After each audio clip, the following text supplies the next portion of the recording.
Écoutez, j'aimerais vous remercier pour cette opportunité de vous interviewer. Vous savez combien cela est important pour moi. Oui, je le sais. Mais soyez bref.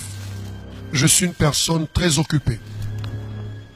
Alors, j'ai seulement quelques questions ici. Je vais utiliser un enregistreur pour... Non, je préfère que vous ne le fassiez pas. Bon, d'accord. Je vais juste le garder. Ok. Je vais juste le garder. Ok. Commençons alors. Qui êtes-vous? Voilà une question qui n'est pas simple. En vérité, je suis un rebelle, un philosophe, un idéaliste, un inventeur, le premier plus grand leader politique qu'il y ait déjà existé. Votre apparence est un peu différente de celle que j'imaginais. Comment êtes-vous vraiment? Vous attendiez quelqu'un avec une capuche rouge. Je ne suis pas comme vous, les êtres humains, qui sont coincés dans ce corps matériel. J'appartiens à un autre plan de matière et je peux me présenter de la manière que je veux.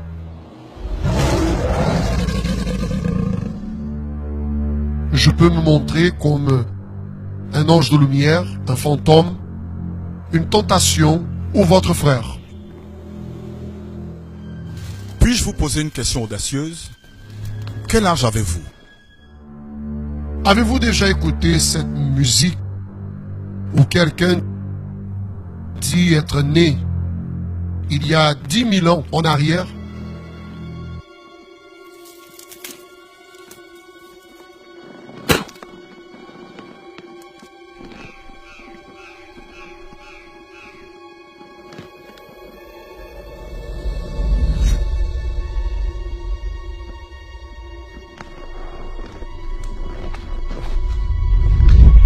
Ce quelqu'un, c'est moi.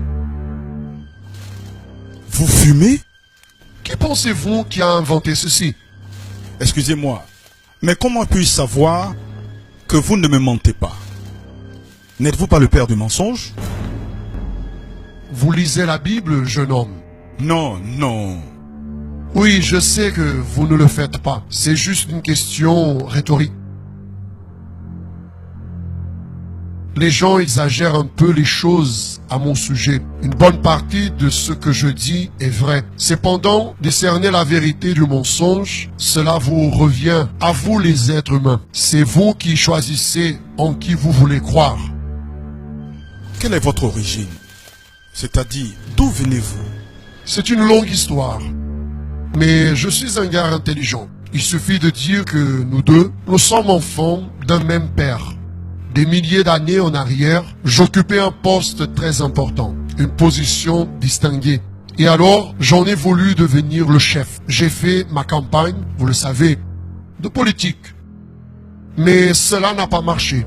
Et du fait d'avoir brisé toutes les règles, moi et mes alliés, nous avons été expulsés de notre père. Nous avons fini ici, sur la terre.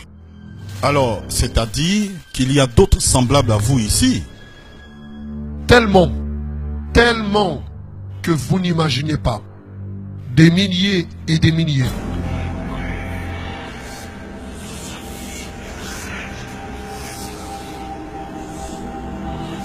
Et quel est votre plus grand atout?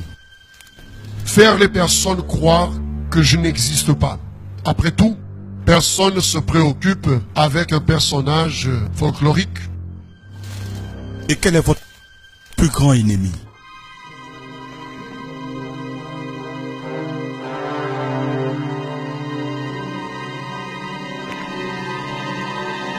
Le Fils.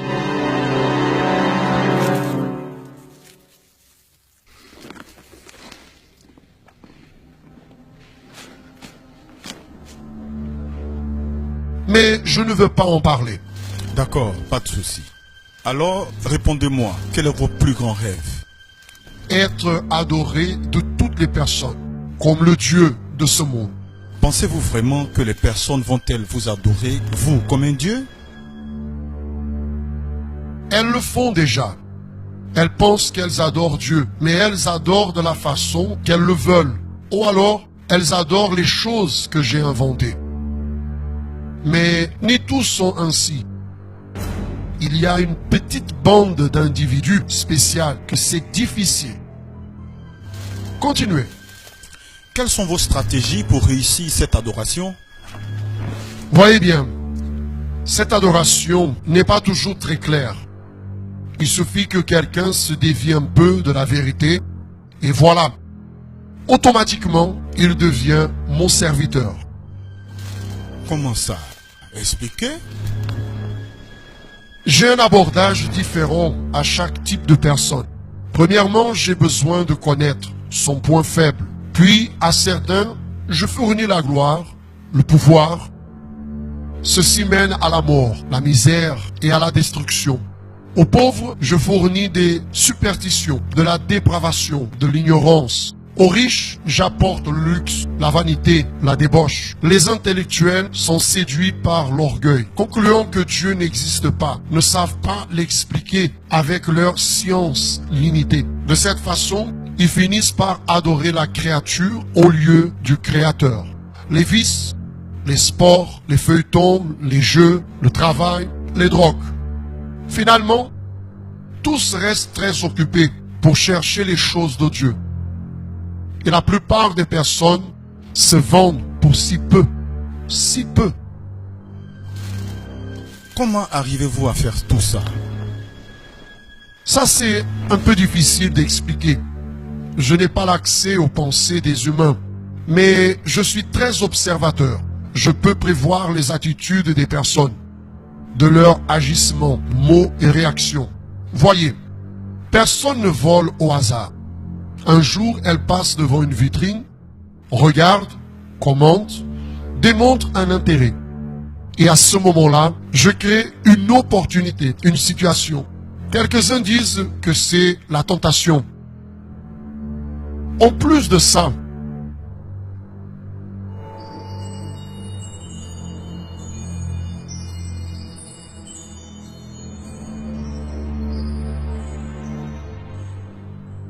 je peux manipuler les éléments de ce monde à mon bel plaisir.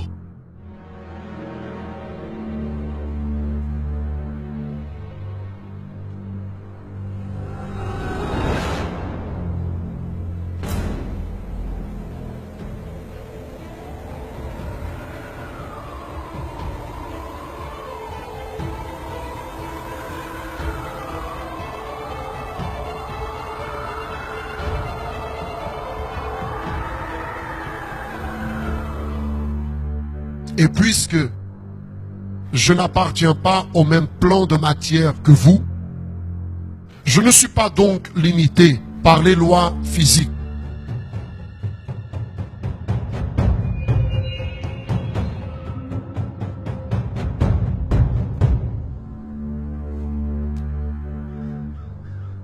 Pour moi, il n'existe pas de mur. Je peux voyager plus vite que la lumière et reproduit parfaitement la voix de quiconque qui ait déjà vécu sur cette terre. D'ailleurs, l'imitation, c'est un de mes trucs préférés. Presque tout le monde tombe au piège. Créer des choses, vous le pouvez? Je ne peux pas créer la vie, seulement la vôtre. Mais j'en peux articuler des atomes et des molécules de façon à provoquer beaucoup de dégâts aux personnes et à des choses. Et qu'est-ce que vous haïssez le plus? Le pardon, la repentance, la réconciliation, les genoux fléchis en prière, les familles unies, la Bible, la loi de Dieu et son peuple ici sur terre. Eh bien, d'après ce que j'ai pu comprendre, vous êtes très puissant. Avez-vous peur de quelque chose? Mon futur, bientôt celui que j'ai crucifié, reviendra sur cette terre et finira avec mon autorité. Je sais qu'il n'y aura pas d'issue et qu'après, je serai détruit. Cela que j'essaie d'entraîner le plus grand nombre de personnes avec moi. C'est la seule façon de blesser le cœur de Dieu.